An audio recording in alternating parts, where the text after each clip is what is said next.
Let's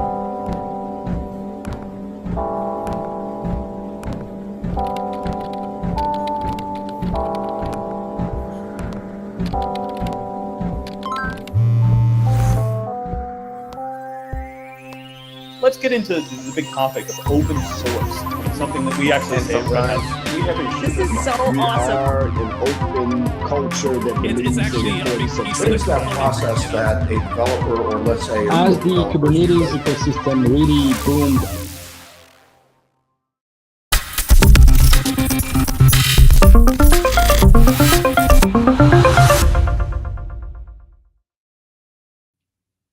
Hi, and welcome to another episode of In the Cloud. I am your host, Stu Miniman, and we are here in spring. It is April of 2024. Thank you so much for joining us. I'm super excited for today's episode. In my old world, this would be the middle of conference season. I would be traveling all over the place, going to lots of shows. At Red Hat, we are deep in planning for Red Hat Summit, which is just 3 weeks away in Denver, Colorado. Super excited for that. And actually, next week, we have a special episode with our Chief Product Officer, Ashesh Badani. So be sure to tune in for that. But last month, I was at KubeCon CloudNativeCon in Paris, and a friend of mine who usually I get to catch up at the show, Nigel Poulton, will be joining us here on this episode. So Nigel's super busy. He is a speaker at a lot of shows. I saw him presenting and talking a lot of booths, probably signing a lot of books. He is the author of the Kubernetes book, which has been translated into tons of languages. He was a Docker captain, so containers, Kubernetes. He's been digging into WASM a lot recently, so looking forward to digging into all those. Nigel, thank you so much for joining us. Apologize for anybody that was hanging out at the top of the hour. We were working through some technical details, but here we are. 100% my fault as well, Stu. I'm really sorry about that for anybody that was there at the top of the hour, but we're going to make it good. We're going to have some fun. Yeah, Nigel, it's a DNS issue, right? It always was. Call it right? that. It's always the network. It's always the network, except when it is. Well, Nigel, actually, quick hot take. Cisco just finally closed the acquisition of Isovalent. Goodbye for $650 million. Hot topic in the cloud native space. We're big fans of VPBF here at Red Hat, and using it in our products. Do you like that move? I do, mate. Yeah. So I feel like, anytime I put my ear to the ground, I'm at conferences and speaking to people and stuff, it feels like there's two hot topics in the cloud native ecosystem at the moment. I think it's fair to say that AI is hot everywhere. Okay, so I'll park that for now. But the other two things for me are WebAssembly or WASM and eBPF, and Isovalent obviously leading the charge with that. So I'll be keen to see what they do there. But I think the potential is massively good. Yeah. Yeah, and this is going to be a little departure. Yes, we will touch on AI, but that's not the main thing we're going to talk about here, Nigel. As I said at the top, you've got a heavy background. You've written a lot of books. You've probably trained more people on containers and Kubernetes than like anyone out there, just because from all the Pluralsight courses, the books, things like that. How's that feel, Nigel? I mean, you must, at the show, you must get stopped constantly. I mean, I know how many people I know at KubeCon just from going over the years and, from my media days and the like. But I mean, like you and Kelsey Hightower feel like the ones that everybody probably know. Do you know what, mate? It's massively humbling, actually. So it was a dream of mine a lot of years ago to one day write a book. I think when I was starting out my technology career, books were hugely important in me gaining that foundational understanding. So when I first started in technology, I was working with something which maybe some people may not have heard of, but Novell NetWare. And the company I was at was making a migration to Windows NT, and I bought this book called Mastering Windows NT 4 by a guy called Mark Minassi. And I was super privileged to meet him later on in my life. But do you know what? Like when you're young and early in your technology career, I know it's a little bit different now, but when you and I were back in the day learning, Stu, I think books were huge for a lot of people. And I remember spending what felt like hours in my local major bookstore perusing the IT section, like which of these 5 or 6 books on Windows NT 4 do I want? Because they were like, I don't know, like $40 or something like that if I was to convert it. And that's a lot of money for me at the time. And I bought Mark's book, and it was massive for my career, honestly. And I thought to myself at the time, I would love to be able to give back, if you will, at some point later on in my own career, like do for somebody else what Mark's book did for me. And then I go to these kind of events and I'm signing books, and privileged to have like a lot of people line up, and a bunch of the people that get this, that, you know, the signed books know me from videos and other stuff. It's cool. Don't get me wrong. I like it, but it is also super humbling. But I'm waffling a bit, but I'm super chuffed that I've been able to, or super pleased that I've been able to kind of realize one of those early career dreams, if you will. Yeah, it's Nigel. You say, you know, some things have changed, but we had a huge line at the Red Hat booth at KubeCon when we did the book signing. So, you know, absolutely, it's a great way to learn. It's tough to keep up. I mean, you know, Kubernetes book, you know, it was funny. I was looking at your Amazon store, and it was like, okay, wait, you know, which books have the latest chapter in there for the latest version? So, yeah, you as an author must be, is it a little challenging to kind of keep up on the, you know, at least now it's only once every 4 months, but Yeah, I know. it's that the cadence of change in the space, you know, is massive. Yeah, so I maintain 4 books at the moment, 2 on Docker and 2 on Kubernetes. And in each of those spaces, I've got one that's like short and for super beginners, and another one that is longer and more boring, that you would never read cover to cover, right? More of a reference. And between October and January every year, I go through like a major refresh of all 4, and it's really hard work for me. I kind of start out, so I approach the beginning of October, and I haven't touched a book for a while before that. And I'm like, oh, I'm really excited to start doing these updates. And come January, when it's time to publish them, I am like, I could easily live without seeing Docker and Kubernetes forever. But you know what? Like, I think a little bit like you, Stu, that I just love technology. There's something inside of me that loves it. Like, I used to watch Star Trek when I was a kid and dream of living in a world where you could speak to computers and stuff. And we kind of live in that world, if you will. So I also feel super privileged to be in this space. And, you know, even though I get to the end of doing the book refreshes and I think, honestly, never show me Kubernetes again, within 3 or 4 weeks, I'm like, right, let's get back at it. So well, Nigel, luckily you've got the refresh of the community.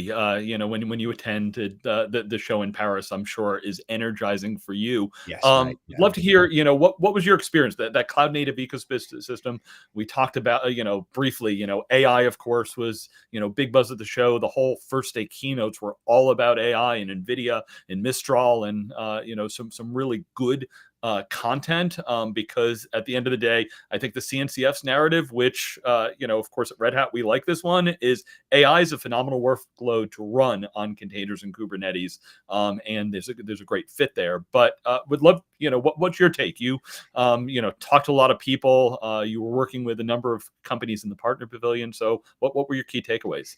So I think like probably a couple of positives, right? So you feed off the energy of the people that are there. And I know that a lot of the people certainly that come to the book signings and the other booth events and things that I do tend to be people that are new to the cloud native ecosystem and quite new to Kubernetes.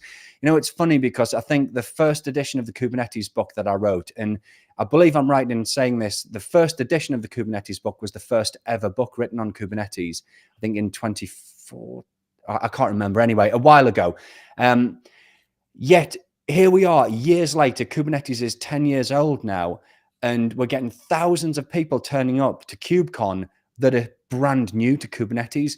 And I think like for some of us, okay, particularly people like you and I, Stu, that have been involved in it for a long time, we start to think that like, oh yeah, Kubernetes has been around for ages. But then to meet people regularly that they're like, well, actually, I've not really done anything with it, and we're about to start doing something with it, that kind of, I don't know, reignites that passion, if you will. So I feed off the people that are there. I feed off the booths as well, because I love going around kind of the startup booths as well. The people that are, I don't know, may not even be here in 1 or 2 years' time, but are trying exciting things. And I would say probably the third thing is I feel like the cloud native ecosystem, look, it has its challenges. Of course, any community and ecosystem does. but it's such a kind and approachable community, if you will. I dipped my toes in with the early Linux community, right?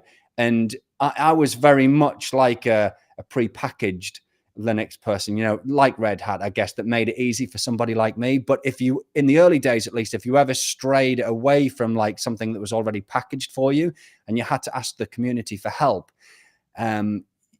some people were really not very nice to you. And I have not had any experiences like that with the cloud native ecosystem in the community. So I buzz off everything at these kind of events like KubeCon and stuff like that. There's so much cool stuff going on. In fact, you know, if I just wind it back to when I was saying, when I was a young kid, like a teenager, and I used to watch Star Trek and dream about working with technology and talking to computers and stuff like that, tricorders, and yeah, it doesn't really matter. But the thing is, like, those things that I dreamt of back then, I know we're not flying around the universe in spaceships yet, but I feel like the technologies that we've got in our daily lives are better than the ones I dreamt of when I was a teenager. Like, the things that we innovate on now and the things that we can do now are so much cooler than what my dreams were when I was a kid. Yeah, I mean, Nigel, we do have Kubernetes running on the ISS, and we've already got Linux on Mars, and you know, Kubernetes definitely is going to go there. So while you and I, unfortunately, aren't you know, flying around there, you know, some of those things are pretty cool. We've definitely got plenty of space geeks, you know, in our group. And you're right, this community is awesome. Nigel, if you're looking for the ones to push back in the cloud native ecosystem, just post on Reddit, tell them what you're doing. You'll get lots of people to tell you that you're doing everything wrong. And which project you should be doing. But no, to your point, the community at that event and around a lot of those projects are very welcoming, and a lot of it, it's, you know, Nigel, it's open source, so we need more contributors. The project pavilion was really buzzing at the show, and to your other point, you said a lot of the people are new starting out. We just got the metrics back from the CNCF. It was a little over 12,000 people that attended, and more than half of those were brand new for the first time. So that's unbelievable, isn't it? That trend, right? Is it the ecosystem keeps growing? It's there. So Nigel, I'm curious. We talk about communities, we talk about contribution. This last year has been a little bit bumpy for open source in general. You've got everything like, you know, HashiCorp and some of the database companies changing their licenses. AI is making us all look again at where does open source play in that overall development. I'm curious, does this tie into your world? Do you have some thoughts on kind of open source and, you know, kind of the dynamics in the industry? So I think if I would want to zoom out of that massively, okay? And if we look big picture, so if I just try and make analogies to my own career, right? So I remember when I first saw VMware, and I apologize if anybody's heard me tell this story before, but when I first saw VMware, I was a mixture of, well, look, I was mainly amazed, but I was also a little bit scared because it was changing things. Yeah. I was amazed at how cool it was. And I was like, wow, how come I didn't think of that? Right. And then when Docker came along, that was another major change. But it was a much bigger change, I think, than moving from just physical servers to VMs. We were refactoring applications and things. So I had that mixture of excitement, but also a little bit of trepidation, or a little bit of, is this going to impact my job? Is this going to impact the way I do things going forward? Unfortunately, I feel like I made a good decision, and I decided to dive in the deep end and just see if I could swim, right? Same happened with Kubernetes, and I feel like a similar thing is happening with WebAssembly, though I'm unconvinced as whether or not I can swim when it comes to WebAssembly. But I think just taking that sort of a pattern where we're constantly going to have change, right? I think if any of us tries to set in a career or build a company or build a team or build a product or anything like that without thinking there is going to be change, you're just asking for trouble. So I look at AI and I look at all of these things, and it's just the same that I had with containers and Kubernetes and VMs and things like that. It is going to change. I can't stop it changing, and neither can you, Stu. None of us can. We know that, right? So I say to people all the time, you know, you've got to embrace it. I was over in Costa Rica recently at a Kubernetes event, and while I was there, we went and visited some local schools and universities. And I was looking at the kids that were there, or the students, and I was saying because they were asking about AI all the time, and I was saying there are going to be in 5 to 10 years' time, maybe even sooner, there are going to be a lot of leaders in the AI space. And don't see any reason why it shouldn't be any one of these students in the room. Like, you've just got to take the opportunity, dive in and go for it. It's after AI, I'm sure it'll be something else, but you've got to have an appetite to say everything's always going to change, and I can either run away from it or I can try and ride it. And you know what, as well, Stu, I think, like, if we think about it as a wave, because when we talk about WebAssembly, we talk quite often about it being the third wave of cloud computing. And I always think about trying to bodyboard, or, well, I would say surf, but I can't surf, but bodyboard a wave, right? I'm going to fall off loads of times. And you'll do that in your career, and you'll do that with your teams and your startups. You'll fail all the time. But just have that sort of attitude to get back on and go again. Because we all have to do that. Like, you'll get it as well. But like, people, they think because I've written a book, everything's easy for me and I know everything about everything. And I'm like, no, I struggle and I stress about things all the time, just like everybody else. But let's go for it, Yeah, it is interesting, Nigel. When I think back, you talk about kind of the waves of cloud computing, or the changes as to how we package things. Again, my background similar. We crossed paths back in like the arcane world of storage networking. And virtualization was like, oh, okay. As an infrastructure person, I took a physical server, I carved it up. What does that mean to the resources? We had like a decade of storage and networking were broken, and how do we get all that to work?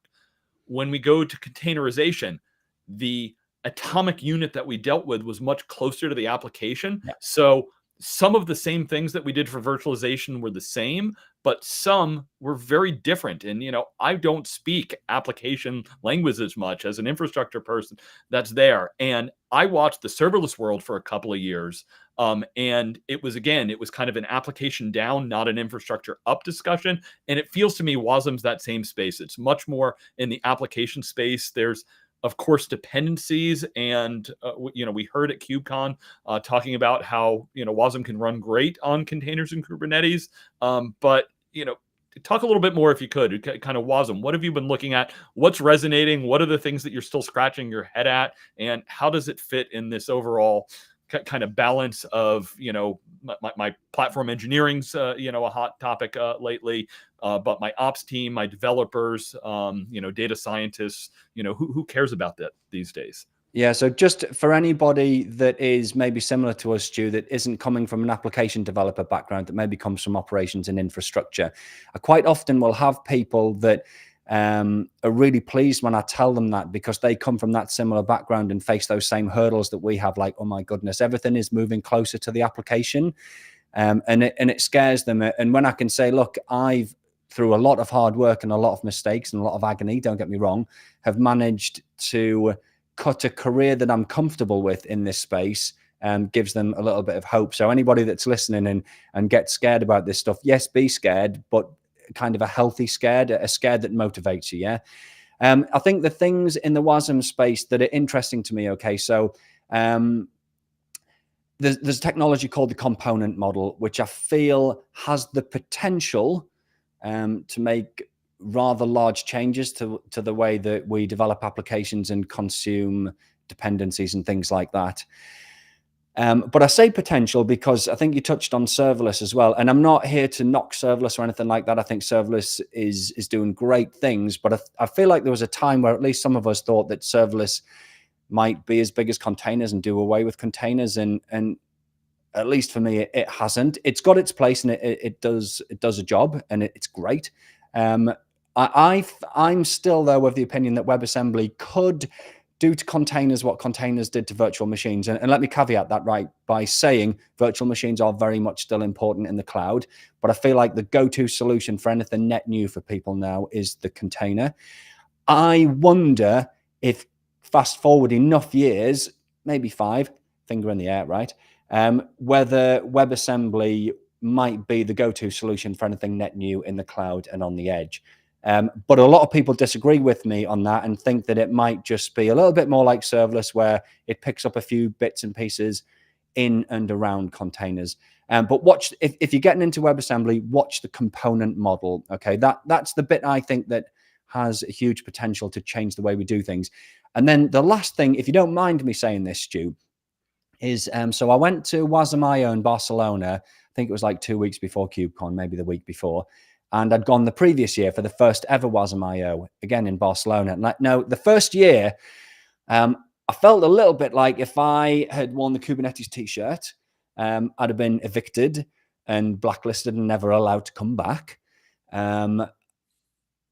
This year, it's funny. A lot of the WebAssembly startups and there's maybe reasons for this, okay, but there's been a huge mindset change there. Like Kubernetes was almost a hot topic at WASM. So just within the space of 12 months, I went from feeling like, I didn't dare say the word Kubernetes to, if I said Kubernetes at WASM, I'd be in with a cool crowd this year. And I'm not sure where I stand with that. And I'd be kind of keen on your opinion as well, if you have one, as to whether or not. So in the past, right, it felt to me like the people that were innovating around WebAssembly in the cloud were like, yes, you can run WebAssembly workloads on Kubernetes, but you're not going to get the maximum out of it if you do it that way. You should go for a more bespoke platform. And I think that's always the case with any new technology, right? But it was very much like, yeah, Kubernetes, you can do it, but I mean, don't. Whereas this year, it's like, oh yeah, Kubernetes is now great for it. And I get that, the idea that you have to meet customers where they are, right? Most people are deploying Kubernetes or looking to deploy to Kubernetes.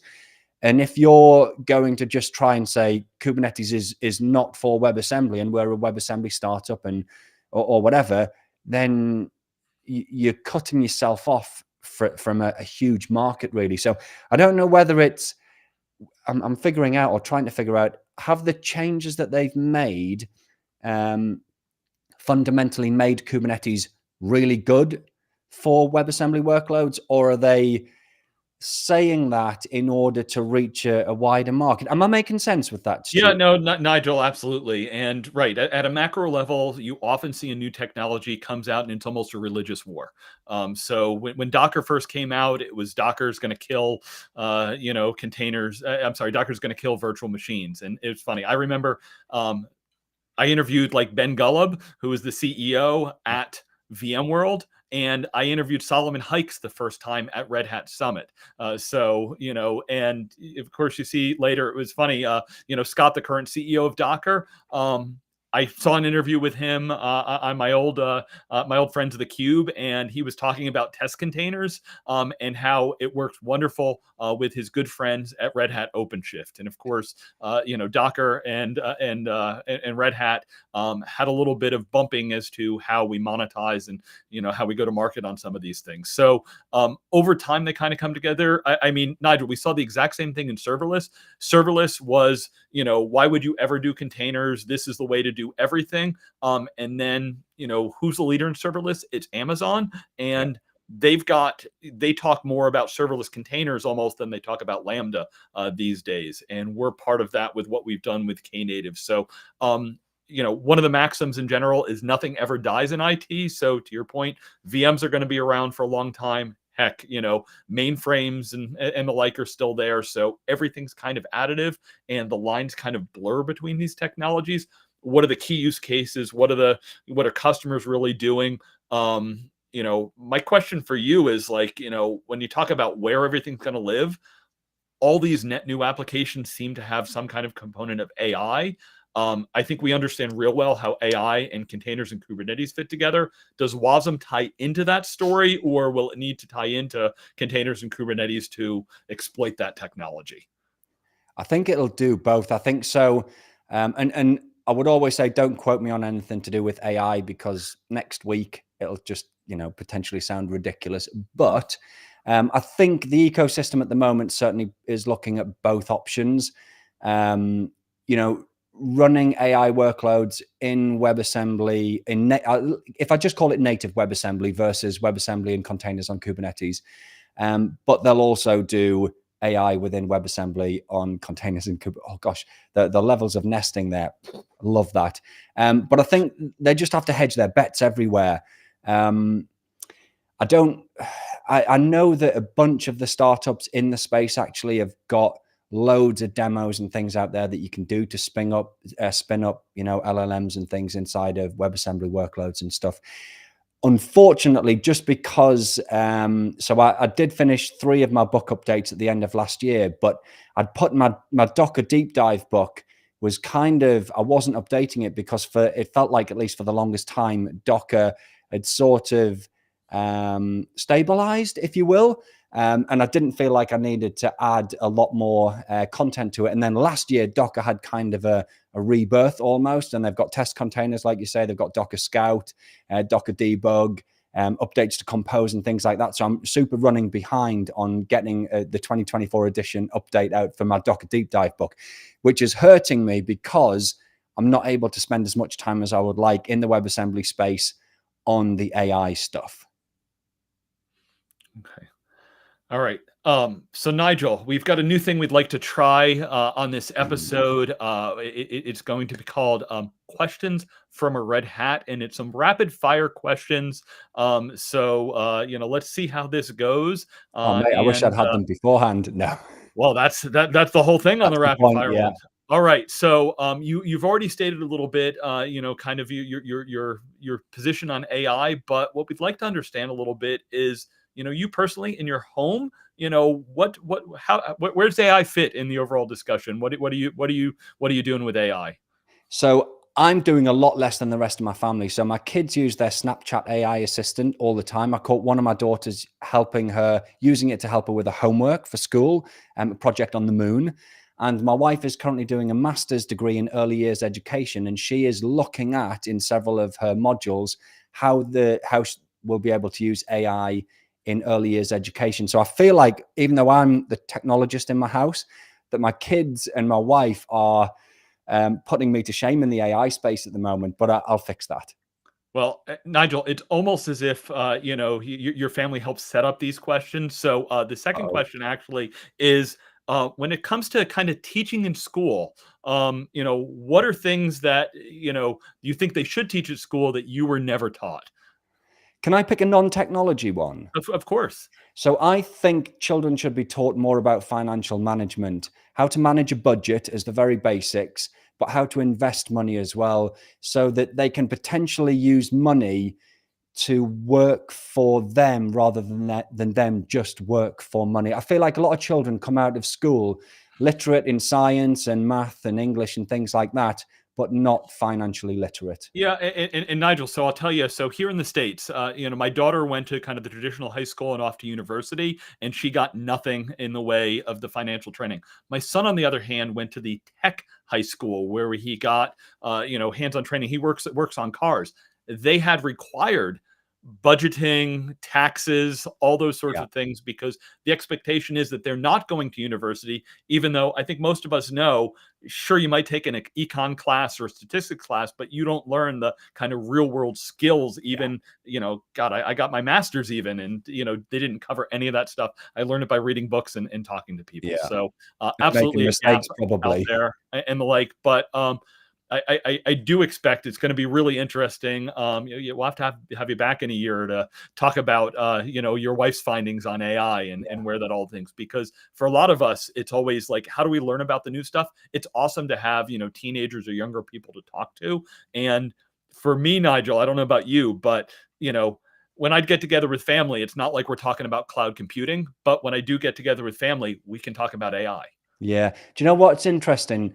One of the things that my wife has found as she's been doing this master's degree is that, and this is to be expected, right? But the innovation in AI is going where the money is, and the money is certainly not in public education, even in private education either, for things like this. So they are very much already behind the curve with regards to AI. Because there's just not, if you're a startup and you're building something AI, you're probably not going to go to schools and things because they're all strapped for budget anyway. All right. So the next one's an easy question for you. It's a layup there, Nigel. So what's your favorite sci-fi TV show? Oh, so I'm gonna go. I'm gonna go easy ball here. So I'll say I love Star Trek, and I really do Yes. very much enjoy Star Trek So Discovery. which one? Star Trek Discovery. No, sorry, Strange New Worlds. Strange New Worlds. With Pike in it. Excellent. So I love yeah, that. I was curious because I mean I think most people know by seeing my thing I'm more of a Star Wars You are. fan than I am Star Trek fan. But Strange New Worlds I think is awesome. I mean I loved Enterprise when that one came out, Yep. so I like the ones that aren't necessarily the hardcore Star Trek fans love, but it's really good. One of your books? It has like a Star Trek. Oh yeah. Yeah. So I do 3 sort of collector's editions for the Yeah. Kubernetes book, where they have like a Star Trek themed front cover and intro page. The rest of the book is in English or whatever language, right? But I've got one that is that has a Borg front cover, and it all kind of came from that because Kubernetes has links to Borg Of course. internally at Google, and the links with 7 of 9 and what have you. It doesn't really matter. Just because Kubernetes had these Star Trek themes in its foundings, I did 3 editions. So one has a Borg front cover, one has a Klingon language front cover, and one has what I call a Starfleet front cover. But if you know your Star Trek, it looks like the LCARS computer system from Star Trek The Next Generation. It's just geeky fun stuff. That's all. I remember how excited you were when the Klingon one came out. Yeah. Because that was pretty amazing. Okay, yeah, final one in the rapid fire.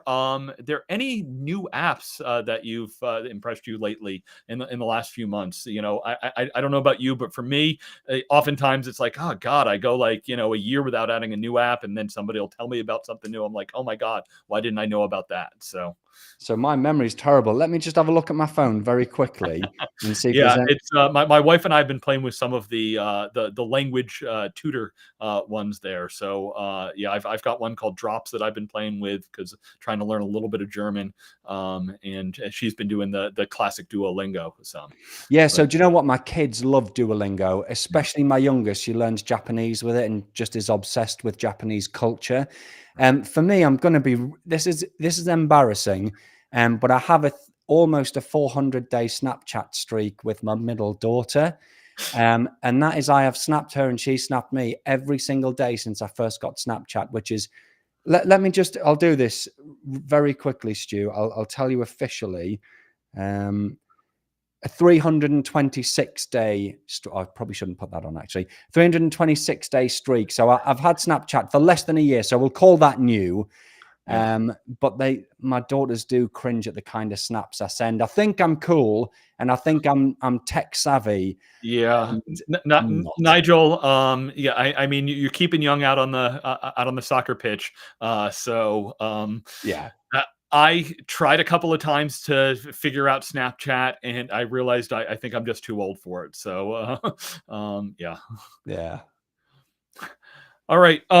Yeah. So look, thank you. You survived. The quick rapid fire there. It's really interesting, as you said. Like some of these things are changing pretty often. One of the things I always kind of look back at is like if you've been doing something the same way for a few years, like find out if there's a newer way to do it. Like internally, like we have like slides that we present to customers and everything. It's like if there's a slide that's 2 years old, it must change because the space we're in just changes way too fast. All the underlying pieces are there. So yeah, want to thank authors like you that keep up on the technology and keep the source material going. So yeah, Nigel, I want to give you a kind of final word. What's on your plate for 2024? What are you looking forward to? Yeah, I'm going to find out whether I sink or swim in the WebAssembly world. I've been sort of dipping my toes in for a little over a year now, maybe 18 months.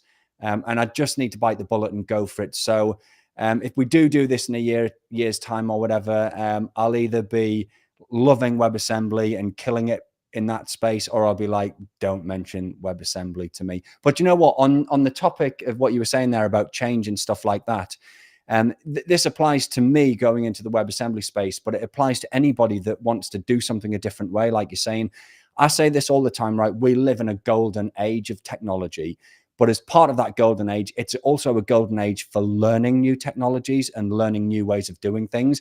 Like when I learned Windows NT with Mark Manasseh's book, I had to beg my old boss at work for a computer and one of those huge monitors that you needed a team of people to lift, set it up in the corner of my bedroom. And, you know, it was like 5 hours to build a Windows NT domain. And if I broke it, it was another 5 hours to build it. It was pain. But now, you know, with the cloud and with, you know, how powerful our computers and things are, you can learn anything so easily. Like it's there for everybody. Yeah, the hope is that we all learn something. You know, the other side to that. I remember I wrote a blog post when Nick Carr came out with the Shallows and said we're trading kind of our base knowledge to Google. And the fear with something like AI is, well, I don't really need to know how to do anything because I can just, you know, ask Copilot or Gemini or one of these other things. So yeah, it's like, you know, I need to understand the basics of how coding works and how all these other things and how to troubleshoot, because otherwise I might get a bunch of code that comes back from one of these things and I won't know if it's right or not. The thing is, though, you know, if all of us, if we wind ourselves back to like our computer science roots potentially, where, you know, we learned how to convert binary to hex and how all of the low level stuff worked or works. Now, I'd really have to dig deep to understand how some of this stuff fundamentally works. We just use high-level tools all the time. And I would say that AI-driven tools like Copilot and all of the others, it feels like to me are just another level up and a level up and a level up. And there's always been that tension of like, if you don't understand the really low-level fundamentals, you're going to get stuff wrong. I get it, but I don't see that narrative changing at all, really. It's just another high level. Like if we were to dial it back, I don't know, 10, 15 years, we were still using tools that abstracted everything for us. And back to our storage days, you know, what platter and what sector on a disk drive, we could maybe figure it out if we had to, but we don't need to anymore. And I just think that, you know, Copilot and these AI tools, as long as we ground ourselves in it to start with, and you don't just start your career or whatever, or you're learning with the high level stuff, I think we'll be all right. But there is that danger that people just come and they start their career with the high level stuff without learning the stuff below, I think at least. All right. Well, Nigel, I think that's a great place to leave it. Thank you so much for joining. It was glad we got to catch up, you know, for this, even if we didn't get to spend much time, you know, at KubeCon itself. So thank you so much. All right. Thank you again, everyone, for joining. As a reminder, next week, we've got the preview of Red Hat Summit, which is coming up a couple weeks at the beginning of May in Denver. I will actually also be attending IBM Think, which is in my backyard here in Boston, a couple of weeks after Red Hat Summit. As always, if you've got topics you want us to cover, guests we think we should have on the program, please reach out to me. Super easy to get to. Just stu@redhat.com is my email address. And as always, thank you for joining us on your journey in the clouds.